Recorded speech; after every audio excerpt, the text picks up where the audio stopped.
Yesterday, June 6th, a new public testing beta dropped. This came with the very much wanted feature of weather. That's it, end the video right there. But it also came with a bunch of other really cool things. So in this video, I'm going to be going over all the new things added in the latest public testing beta. Starting off with clouds. Now, VTOL VR used to have clouds, but they were a little, shall we say, taxing on the performance. But now, the developer, Bahamutos, found a way to add clouds without them being too taxing on performance. Now, don't get me wrong, there still is a performance hit for me, and for people I know, they've said their game freezes occasionally, but other than that, it's been relatively smooth, and they're a beautiful addition to VTOL VR. To access the weather menu in public beta, you press the O Oscar key on your keyboard.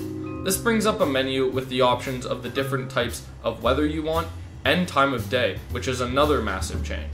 Now remember, all of these features are in beta, so they are subject to change, and that weather menu probably won't make its way into the actual release of the game, so it's just for now in beta.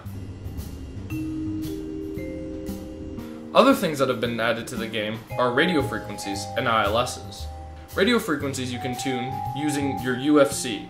All you have to do is hit the standby key, enter in a radio frequency, and then you can swap it over to then listen to that frequency.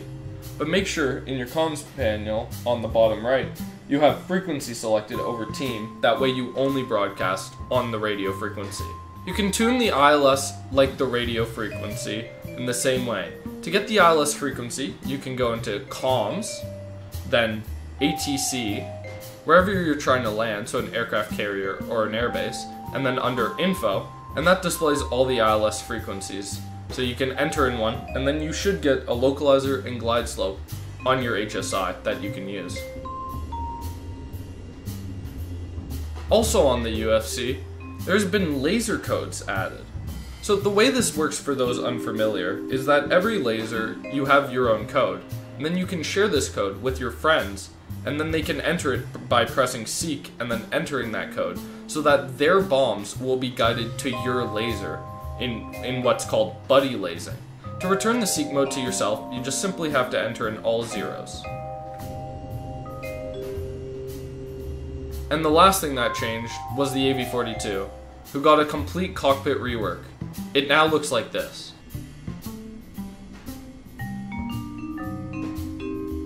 So that's everything new in the latest public testing beta. I'm really excited to see these things come to VTOL VR. See you in the next.